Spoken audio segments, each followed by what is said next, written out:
Junio de 2019. El Golfo Pérsico arde. Un dron estadounidense valorado en más de $100 millones cae sobre las aguas del estrecho de Hormuz, derribado por un misil iraní. En Washington, el presidente Trump aprueba un ataque de represalia contra Irán y lo cancela 10 minutos antes de la ejecución. Portaaviones, destructores, submarinos nucleares. La Armada de los Estados Unidos es en ese momento la primera línea de defensa del orden mundial. Cada decisión del secretario de la Marina importa. Cada segundo cuenta. Y 5 meses después, en medio de la mayor confrontación naval entre Estados Unidos e Irán en décadas, Donald Trump despide al hombre que dirige la Armada. No lo despide por incompetencia. No lo despide por corrupción. Lo despide por un Navy SEAL acusado de crímenes de guerra. Esta es la historia de cómo un solo soldado, un presidente que no respetaba las reglas del juego, y un secretario que intentó jugar a dos bandos, crearon la crisis de mando más absurda de la política militar estadounidense moderna. Y lo que revela sobre el verdadero funcionamiento del poder en Estados Unidos cuando nadie está mirando. Para entender por qué el secretario de la Marina cayó, hay que empezar en una ciudad destruida, a 8.000 kilómetros de Washington. Mosul, Irak. Mayo de 2017. La segunda ciudad más grande de Irak lleva 3 años bajo el control del Estado Islámico.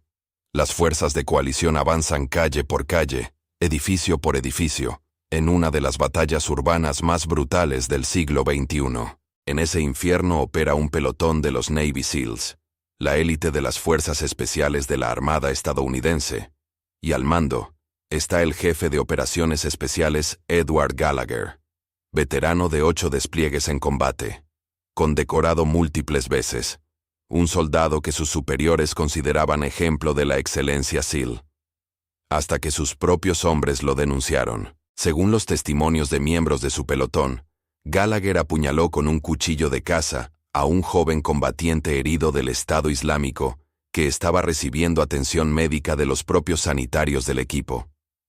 Después, según esos mismos testimonios, posó para una fotografía junto al cadáver. Pero eso no era todo. Sus compañeros también lo acusaron de disparar deliberadamente contra civiles desde posiciones elevadas, objetivos sin ningún valor militar. Los SEALs de su propio pelotón afirmaron que Gallagher había convertido Mosul en su zona de caza personal. En septiembre de 2018, Gallagher fue arrestado y encarcelado en espera de un consejo de guerra. La Armada estaba procesando a uno de los suyos por crímenes de guerra. Era un caso que sacudía los cimientos de la comunidad de operaciones especiales, y entonces intervino alguien que no estaba invitado al proceso. Donald Trump vio el caso Gallagher como algo completamente distinto a lo que veía la Armada. Donde los mandos militares veían un proceso legal necesario para mantener la disciplina y el honor de las Fuerzas Armadas, Trump veía a un guerrero perseguido por hacer su trabajo. Donde los fiscales veían crímenes de guerra, Trump veía a un héroe tratado injustamente por una burocracia militar que no entendía la realidad del combate. En marzo de 2019, antes del juicio, Trump ordenó que Gallagher fuera trasladado de la prisión militar a un confinamiento menos restrictivo. Un presidente interviniendo directamente en los detalles logísticos del encarcelamiento de un acusado militar.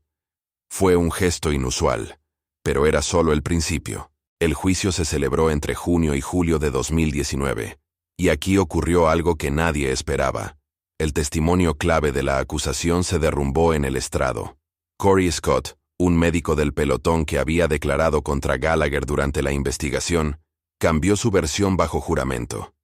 Protegido por la inmunidad que le habían concedido para testificar, Scott declaró que fue él quien mató al prisionero, asfixiándolo al obstruirle el tubo de respiración.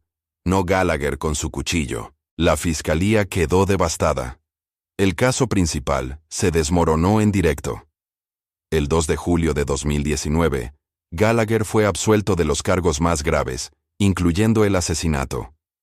Fue declarado culpable únicamente de un cargo menor: posar junto al cadáver del combatiente del Estado Islámico. Un delito que en el contexto militar se castiga con una degradación, no con prisión. Trump celebró el resultado como una victoria personal. Llamó a Gallagher un gran guerrero. Lo invitó a su residencia de Mar-a-Lago. Para el presidente, la historia había terminado con el héroe libre. Pero para la Armada, la historia apenas empezaba. Y lo que vino después es donde todo se rompe. Si este tipo de historias te interesan, si quieres entender lo que realmente pasa detrás de las decisiones de poder que los medios apenas rozan, suscríbete ahora. Porque lo que viene a continuación es donde esta historia se vuelve verdaderamente peligrosa. La absolución de Gallagher no resolvió nada. Lo complicó todo. Aunque fue absuelto del asesinato, la Armada decidió iniciar un proceso interno para retirarle su tridente, la insignia dorada que identifica a un miembro de los Navy SEALs. Perder el tridente no es una condena penal, es algo peor dentro de la comunidad SEAL. Es la expulsión de la hermandad. Es que tus propios compañeros digan que ya no eres uno de ellos. El proceso lo decidía una junta de revisión compuesta por otros SEALs, oficiales que habían servido en las mismas condiciones, que entendían las mismas presiones, que habían tomado las mismas decisiones en combate. Si esa junta decidía que Gallagher ya no merecía el tridente, era el juicio más definitivo que existe dentro de esa comunidad. Pero Trump no lo veía así. Para Trump, intentar quitarle el tridente a Gallagher después de que un tribunal lo hubiera absuelto era una venganza institucional. La burocracia militar castigando a un soldado que ya había sido juzgado y declarado no culpable. Y Trump decidió que eso no iba a pasar. En noviembre de 2019, Trump tuiteó directamente que la Armada no le quitaría el tridente a Gallagher. No fue una sugerencia, no fue una consulta, fue una orden pública, emitida a través de una red social, que contradecía directamente el proceso disciplinario interno de la Armada de los Estados Unidos. Y aquí es donde entra Richard Spencer, el hombre que intentó resolver lo irresoluble. Richard Meade Spencer era un hombre que no encajaba en ninguna categoría cómoda. Ex infante de Marina, banquero de inversiones durante décadas, nombrado secretario de la Marina por el propio Trump en agosto de 2017. Spencer no era un militar de carrera que desconfiara de los políticos, ni un político que desconociera las Fuerzas Armadas. Era ambas cosas. Y eso lo convertía en la persona más incómoda de Washington en ese momento. Spencer creía que el proceso de revisión del tridente debía seguir su curso. Creía que la disciplina militar dependía de que las instituciones funcionaran sin interferencia política. Creía que si un presidente podía anular el sistema disciplinario interno de las fuerzas especiales con un tuit, la cadena de mando quedaba destruida. No, hoy, permanentemente. Pero Spencer también era un pragmático, y aquí cometió el error que lo destruyó. Según las declaraciones oficiales del Departamento de Defensa, Spencer se acercó en privado a la Casa Blanca y propuso un acuerdo secreto. La propuesta era esta: dejar que la Junta de Revisión del Tridente se reuniera como estaba previsto, manteniendo la apariencia de que el proceso disciplinario seguía su curso normal, pero garantizar de antemano que el resultado sería favorable a Gallagher. En otras palabras, montar un teatro. Hacer que pareciera que la Armada había tomado la decisión por sí misma, cuando en realidad, el resultado ya estaba pactado con la Casa Blanca. Spencer intentó salvar las dos cosas a la vez: la apariencia de independencia institucional y la obediencia al presidente. Y al hacerlo, perdió ambas. Lo que Spencer no sabía, o subestimó fatalmente, es que el secretario de Defensa, Mark Esper, no estaba informado de esta negociación privada. Spencer había ido directamente a la Casa Blanca sin pasar por su superior inmediato. En la cadena de mando militar, eso no es un descuido. Es una ruptura de la estructura. Cuando Esper se enteró, la reacción fue inmediata. 24 de noviembre de 2019. Mark Esper solicita la renuncia de Richard Spencer. En lenguaje diplomático, eso significa que lo despidió. Spencer no se fue voluntariamente. Fue expulsado. Spencer escribió una carta de renuncia dirigida directamente a Trump, que se filtró a la prensa horas después. En esa carta, Spencer escribió que no podía en buena conciencia cumplir una orden que consideraba contraria a los principios de buen orden y disciplina. Era una acusación directa al presidente de los Estados Unidos, formulada con la elegancia fría de un oficial que sabe que su carrera ha terminado y que ya no tiene nada que perder. Pero aquí hay algo que los medios cubrieron mal en aquel momento.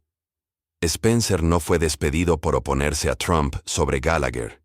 Fue despedido por intentar negociar un acuerdo secreto a espaldas de su propio secretario de Defensa. La causa oficial fue la pérdida de confianza, no la insubordinación ideológica. Spencer no cayó por defender sus principios. Cayó por intentar hacer trampa en nombre de esos principios. Y esta es la parte de la historia que nadie quiere reconocer, porque es incómoda para todos los bandos. Trump tenía razón en que Spencer actuó a sus espaldas con un acuerdo no autorizado. Spencer tenía razón en que la interferencia presidencial en la disciplina militar sienta un precedente devastador. Esper tenía razón en que un subordinado que negocia directamente con la Casa Blanca sin informar a su superior ha roto la cadena de mando. Todos tenían razón. Y exactamente por eso, todos perdieron. Suscríbete al canal si quieres seguir entendiendo estas historias, porque esto no es solo política. Es la mecánica real del poder, y casi nadie la cuenta así. Ahora alejemos la cámara. Porque esta historia no ocurrió en el vacío. Mientras Trump, Spencer y Esper peleaban por la insignia de un Navy SEAL, en el estrecho de Hormuz la situación era la más tensa en décadas.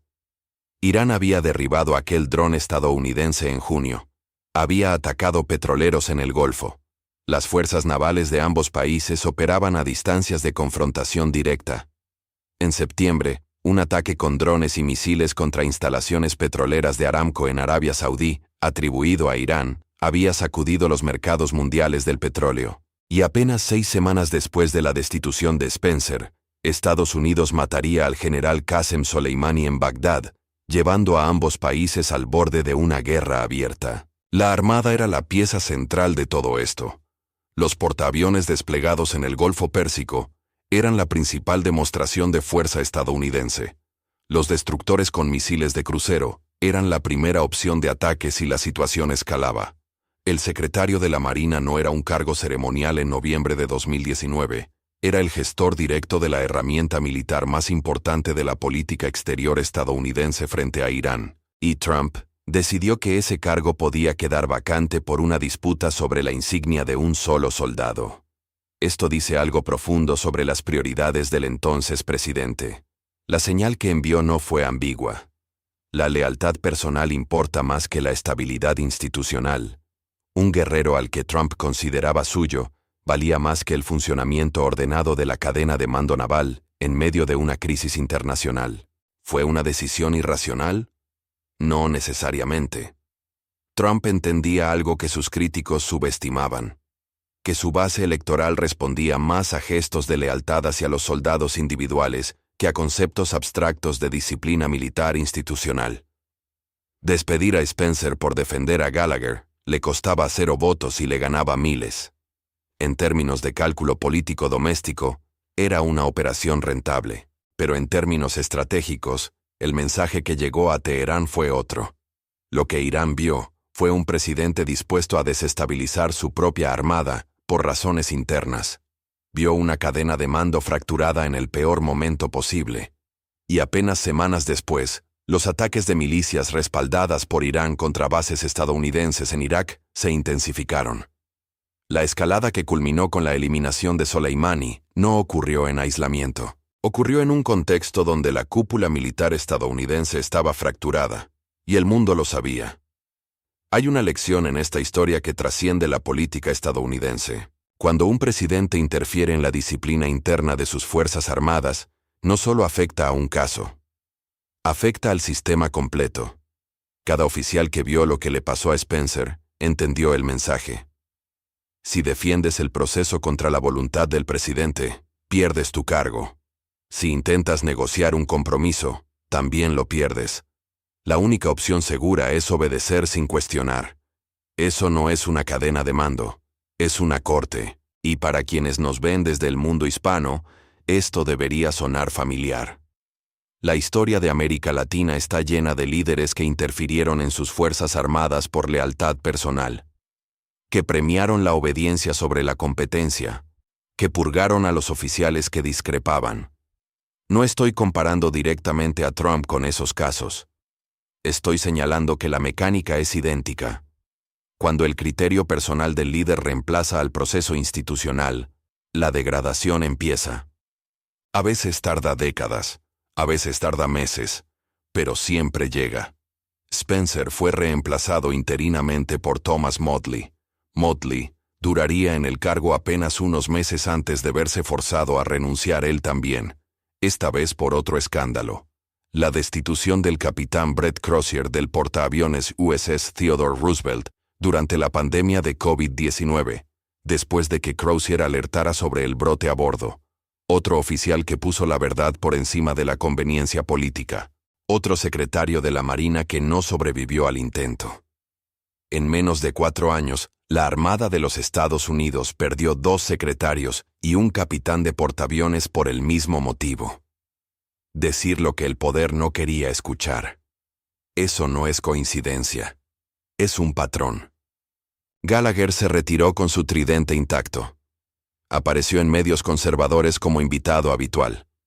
Se convirtió en figura pública de la derecha mediática estadounidense. Para sus defensores, fue un guerrero vindicado. Para los SEALs que lo denunciaron, fue la prueba de que el sistema los había traicionado. Spencer volvió al sector privado. Su carta de renuncia se estudia hoy en academias militares como ejemplo de crisis cívico-militar. Nunca recuperó un cargo público. Y la pregunta que abrió este video sigue sin tener una respuesta cómoda. ¿Por qué Trump despidió al secretario de la Marina en medio de la mayor confrontación naval con Irán en décadas? Porque podía. Porque el coste político era bajo. Porque la señal de lealtad hacia su base valía más que la señal de estabilidad hacia sus enemigos. Y porque, en el cálculo de Trump, las instituciones militares eran herramientas al servicio de su narrativa, no principios al servicio de la República. Si eso fue inteligente o catastrófico, depende de a quién le preguntes. Pero los hechos son los hechos. Estados Unidos entró en la fase más peligrosa de su confrontación con Irán, con una armada decapitada en su cúpula. Y eso no fue un accidente. Fue una decisión. Si este vídeo te hizo ver esta historia de una forma que no esperabas, suscríbete. Cada semana exploramos las decisiones de poder que los medios no explican. Las que cambian el mundo sin que nadie se dé cuenta. Y si quieres ir más a fondo en esta historia, si quieres entender la línea de tiempo completa de la crisis entre Estados Unidos e Irán, las decisiones que llevaron al borde de la guerra y las que la frenaron en el último segundo, todo con los datos, los nombres y las fechas que no caben en 20 minutos de vídeo, lo dejé todo en el primer comentario fijado. Es un ebook gratuito. Descárgalo ahora antes de cerrar el vídeo, porque lo que no se cuenta en los titulares es exactamente lo que necesitas saber.